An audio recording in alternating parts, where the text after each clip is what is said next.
after I go in UFC, people will see me very often, and I think soon they're gonna see me have the belt.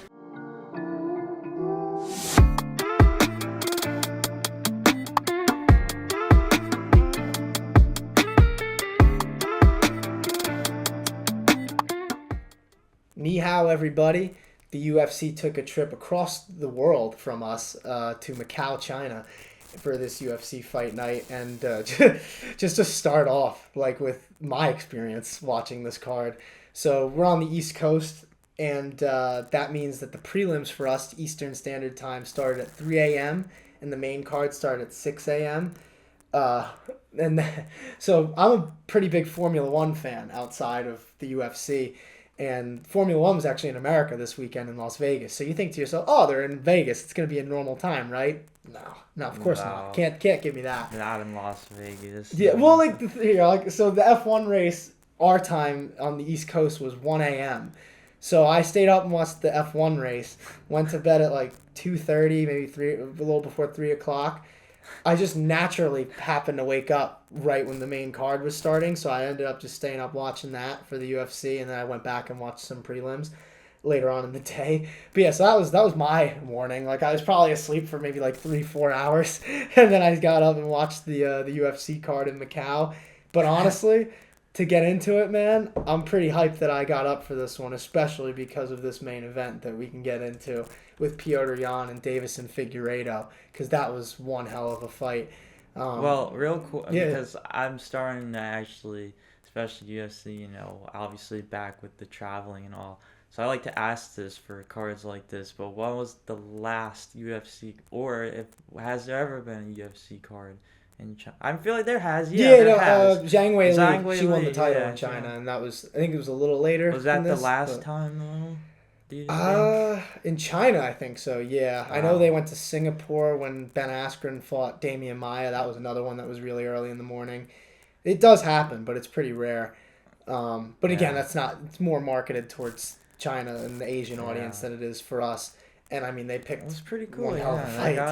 They definitely got a really good main event. Yeah, and to dive into that, Petr Yan defeats Deiveson Figueiredo via unanimous decision, 350-45s.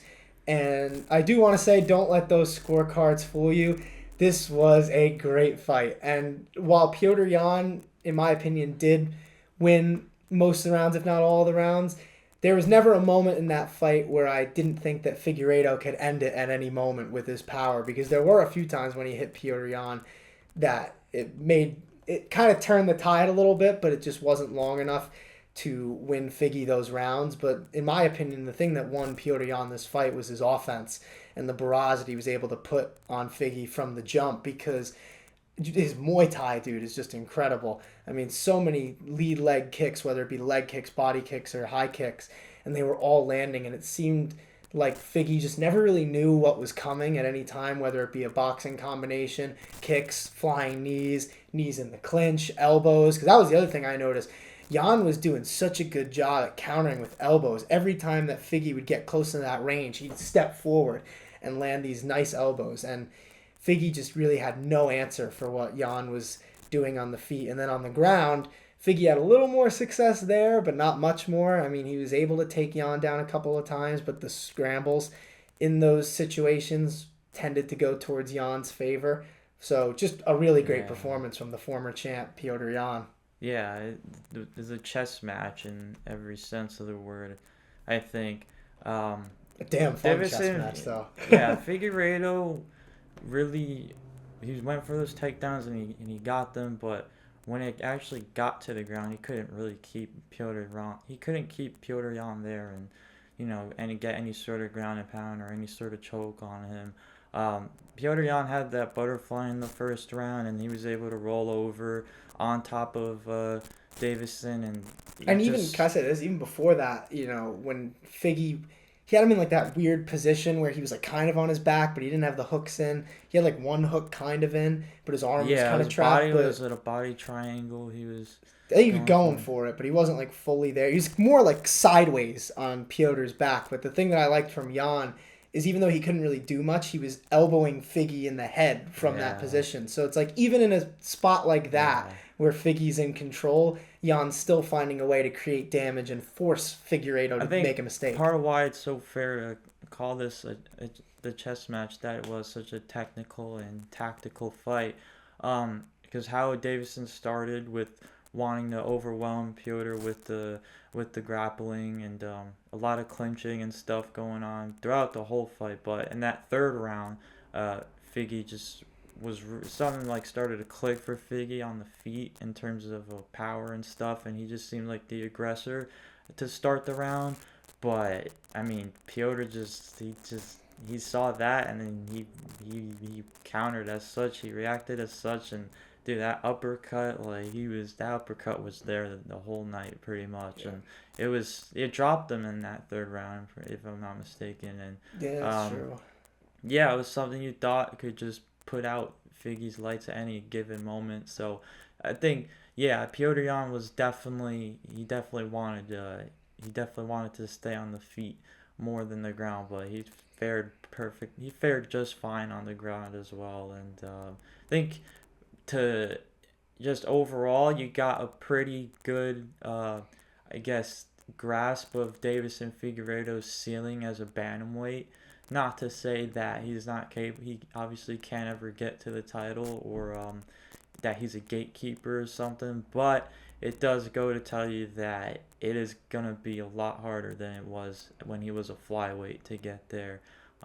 Plus, bantamweight is so much more stacked than exactly. flyweight right now. Yep. It's just obviously at flyweight you saw Figgy, he would be able to get in these submission holds and stuff a lot more, get people to tap and stuff, and his power is what really separated him as a flyweight. He was just so big for that division. I mean, you remember how much he struggled to make the weight. He seems like he's a natural bantamweight, honestly. Yeah. So, it's good to see Piotr Jan in the win column. Of course, just another genuine worthy name to fight Merab for the title at some point. Dude, let's hop into that, because that's a whole other conversation on this one. Because Piotr Jan obviously called out Merab after the fight, saying that, you were talking about how Figueiredo is the number one contender. I just beat him, so that means we should fight. I want my rematch. And I'm not opposed to seeing that, but you have to wonder where Umar Nurmagomedov fits into all of this. And I still think it's more likely that Umar gets the title shot first, just because of the fact that he was able to leapfrog so many people and beat an elite talent like Corey Sandhagen. And Merab, I don't know if Merab sees a threat in Umar, but it's weird to see Merab clearly just not wanting to fight him. He's wanted the O'Malley rematch. Now he wants the Jan rematch.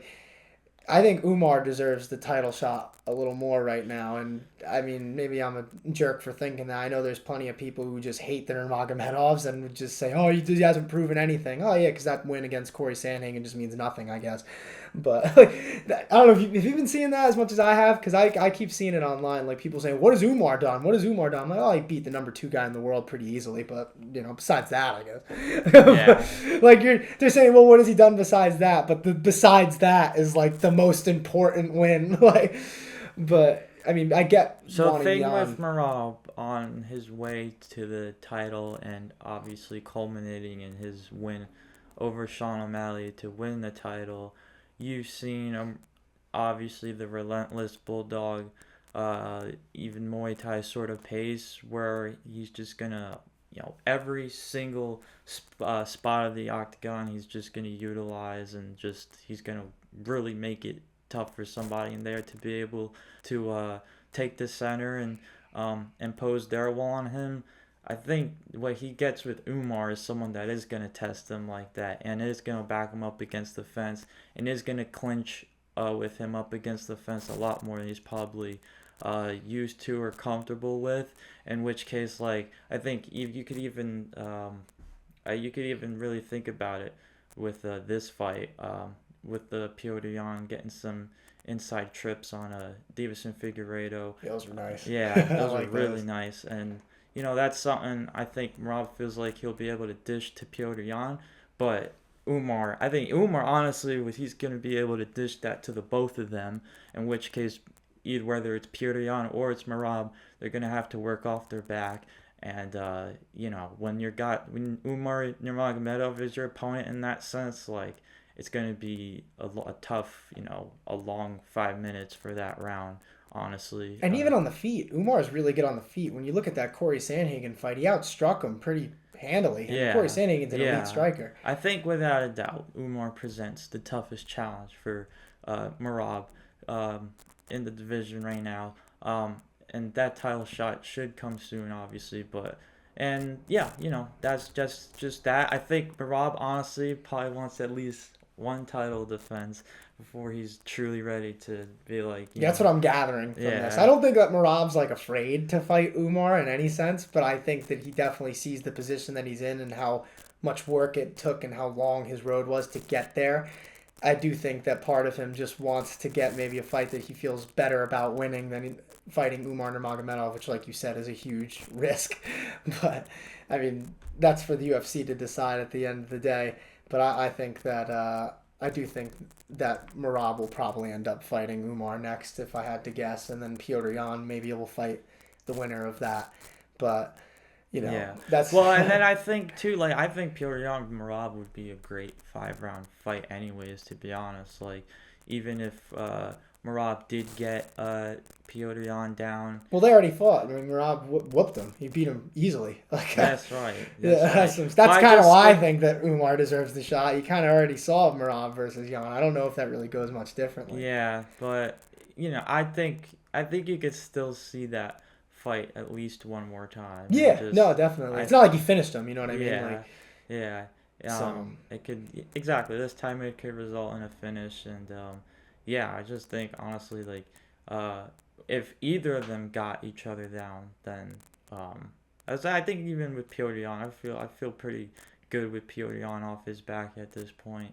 How he's able to close guard and stuff, and just like you saw with this fight, how he's able to get back to his feet or just turn over the position and get on top of somebody. Still take it with a grain of salt, obviously, because Deiveson Figueiredo is a newer bantamweight.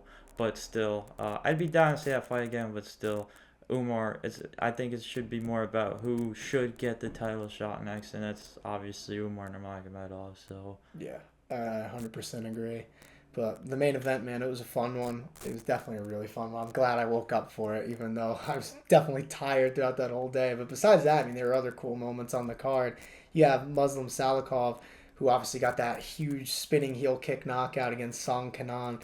The first fighter ever to get 2 spinning heel kick knockouts in the UFC, which I thought was pretty fun. And he's 40. That, to be doing this at 40 is nuts, dude. Man. I enjoyed that. It looks just so amazing and pretty when it lands like this and puts someone and knocks somebody out. Because you have Song Kanan dropping his hands because he's thinking whether he's thinking the kick is gonna land on the body or that's just a natural reaction, but the hands drop and so he throws this spinning heel kick, and he's just got a wide open chin right there to land, and just nothing you can really do about that other than I guess keep your hands up a little more. But man, that's obviously a lot more tougher said than done. So that's just how I saw it, it's just too good of a win to not bring up. And like I said, to do this type of stuff at 40, I mean, Muslim Salikhov is not a guy who we're talking about in any title picture, but he's an entertaining fighter, and anytime he steps in the cage, win or lose, because even if that did land on the body, and then Song Kanan's hands are naturally dropping for that, even if that did land on the body, that could still fold somebody, and maybe John Jones and Stipe. Exactly, yeah, John Jones and Stipe that just happened. Yeah. So even if it doesn't end the fight, that's still a huge pivotal moment in the fight. That's obviously going to score very well for Muslim, but dude, when you finish somebody like that, man, you gotta. There's a bonus for that for sure. Yeah. So and the fact that wasn't even the craziest finish on the card says something. This card had some fun moments, that's for sure. And the one that I'm about to bring up, and it was in the intro that we have for this pod, Shi Ming, what a legendary start to her UFC career. Head kick knockout I can't remember a time where I've seen an opponent get taken out on a Yeah, stretcher like that. Besides McGregor with his leg, but that knockout compared to Muslim's, I think Muslim's just was absolutely landed perfectly, landed right on the chin.